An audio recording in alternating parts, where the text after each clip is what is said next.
السلام علیکم ورحمۃ اللہ وبرکاتہ۔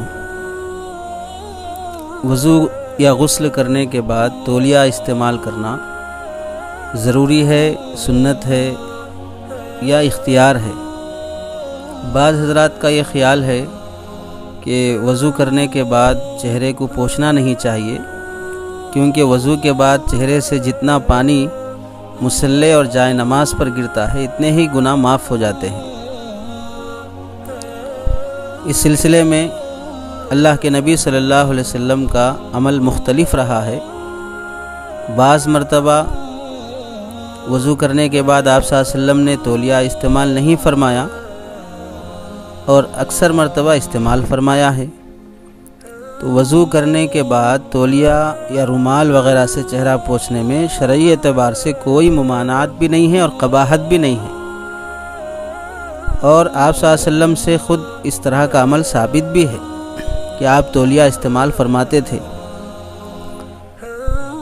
البتہ اگر کوئی شخص وضو کرنے کے بعد تولیہ استعمال نہ کرتا ہو، مثلا گرمی کے موسم میں ٹھنڈک کی غرض سے وضو کے بعد اعضائے وضو کو تھوڑی دیر بھیگے چھوڑ دیتا ہو، تو اس میں بھی کوئی حرج نہیں ہے۔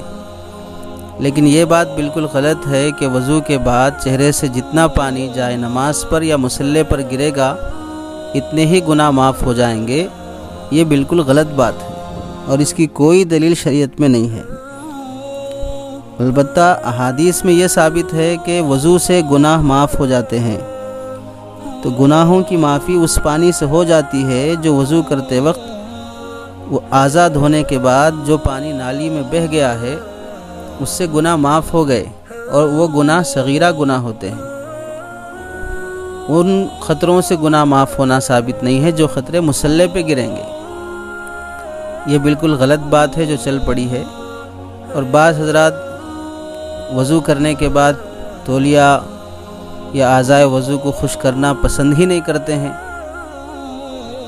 اور اس طرح اعضاء کو پوچھ لینے کو بالکل خلاف ادب سمجھتے ہیں۔ یہ بھی غلط بات ہے۔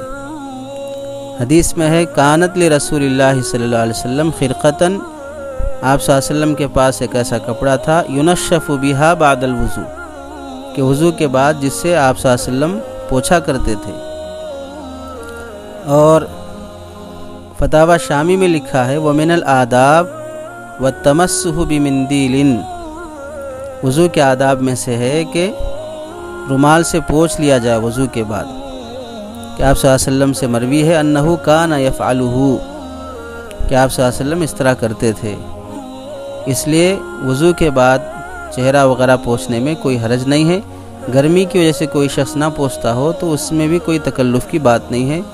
کسی ایک پہلو کو ضروری نہ سمجھ لیا جائے، اور یہ بالکل غلط بات رائج نہ کی جائے کہ اعضاء کے خطروں سے جو مصلی پہ گرتے ہیں اس سے گناہ معاف ہوتے ہیں۔ بالکل غیر ثابت بات ہے۔